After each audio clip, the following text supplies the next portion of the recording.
I'm Margaret Chen, 78 years old. When my son David died in a car accident, his wife Lisa immediately tried to take control of the $2.3 million family jewelry business my late husband and I built over 50 years. She forged documents claiming David left everything to her, tried to sell our company building, and attempted to evict me from my own home that was attached to the business. Lisa thought a grieving elderly mother-in-law would be easy to manipulate.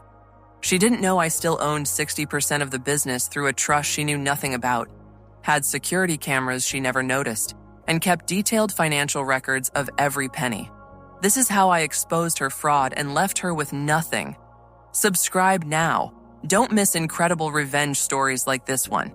I'm Margaret Chen, and I'm 78 years old. My husband William and I immigrated from Taiwan in 1972 with nothing but determination and a dream.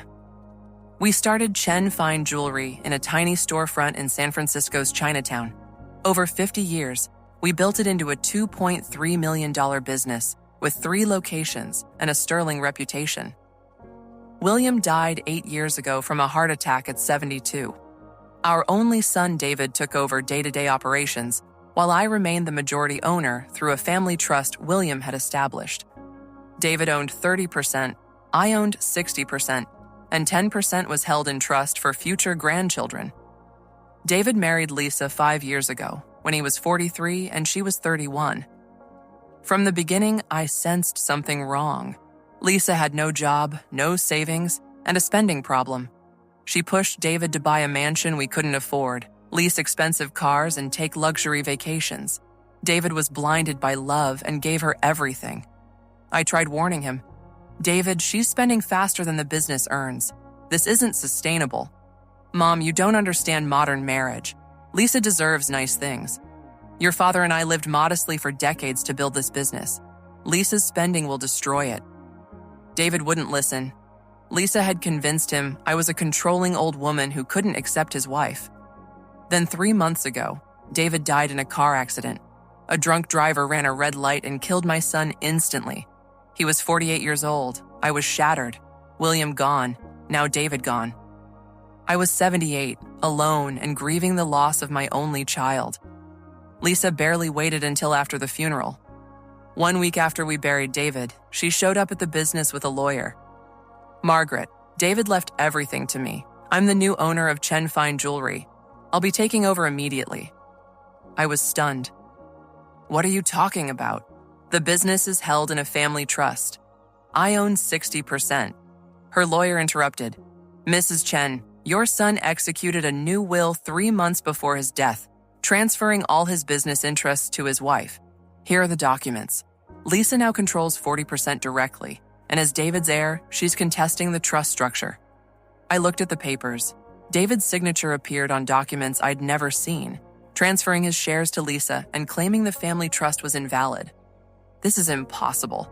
David never mentioned changing anything. Lisa smiled coldly. David wanted to provide for his wife. You're 78, Margaret. It's time to retire. I'm selling the business and the building. You have 30 days to vacate your apartment upstairs. I lived in a small apartment above the main store, the same apartment William and I had lived in for 40 years. It wasn't fancy, but it was my home.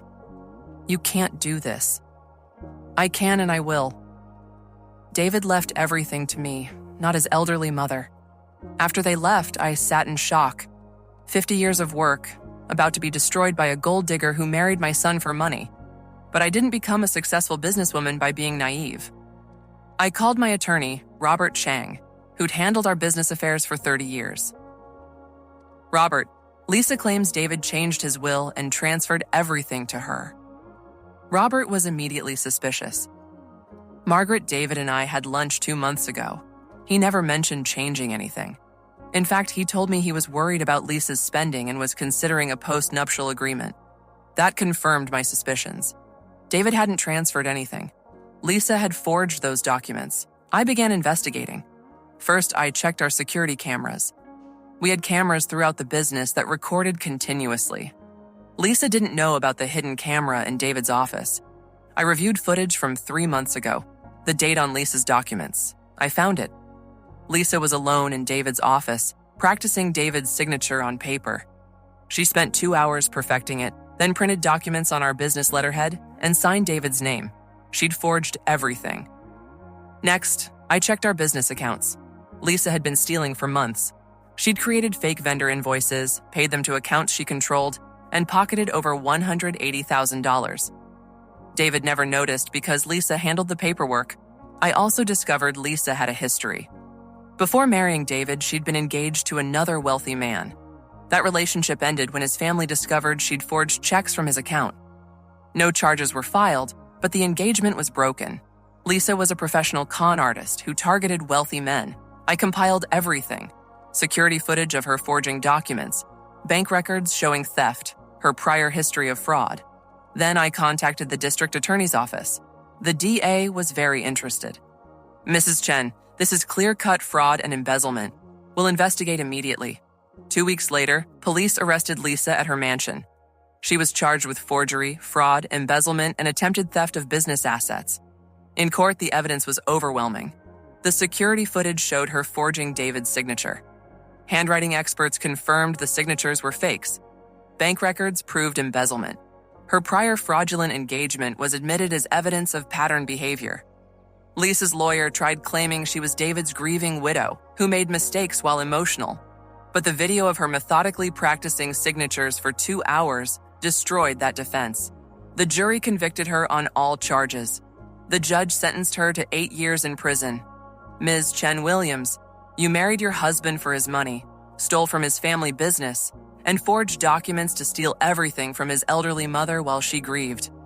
You targeted a 78-year-old woman you thought would be easy to manipulate. 8 years in state prison." The civil court invalidated all Lisa's forged documents. The business remained in the family trust exactly as William had established it. I kept my 60% ownership.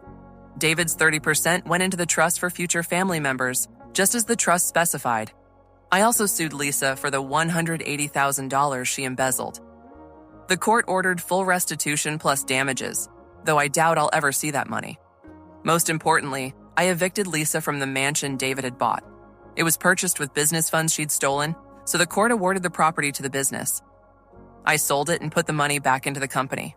Lisa is now 3 years into her 8-year sentence. She tried appealing, claiming the security footage was inadmissible. The appeal was denied. I'm still running Chen Fine Jewelry at 78. Business is strong. We've recovered from Lisa's theft and are profitable again. I've hired David's best friend Michael as general manager. He's honest, capable, and helps me run the business. I've also established new security measures. Every transaction requires 2 signatures. All financial records are reviewed monthly by an outside accountant. Security cameras are visible and monitored daily. Some people ask if I feel guilty about sending my daughter-in-law to prison for 8 years. The answer is absolutely not. Lisa married my son for money, stole from our business, forged legal documents, and tried to steal everything my husband and I built over 50 years. She targeted me because she thought a grieving 78-year-old woman would be helpless. She learned that age doesn't mean weakness. I survived immigrating to America with nothing, built a multi-million-dollar business from scratch, and raised a family in a country where I barely spoke the language. I didn't accomplish all that by being someone people could easily manipulate. Lisa made 3 critical mistakes. First, she underestimated me because of my age. Second, she didn't know about the security cameras. Third, she didn't realize I still owned 60% of the business through a trust she never bothered to research. Those mistakes cost her everything. I'm 78 years old. I'm an immigrant who built an American dream. I'm a mother who lost her only child. And I'm a businesswoman who protected everything my husband and I created from a con artist who thought she could steal it. My son David made the mistake of marrying a gold digger, but he was still my son, and he would never have wanted Lisa to destroy our family legacy. By stopping her, I honored both David and William. Chen Fine Jewelry will continue.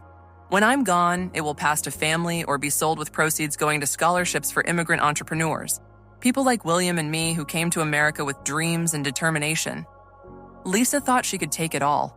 Instead, she got 8 years in prison and a permanent criminal record. Age brings wisdom, experience, and the knowledge that you don't survive building a business for 50 years without learning how to spot a con artist. The end.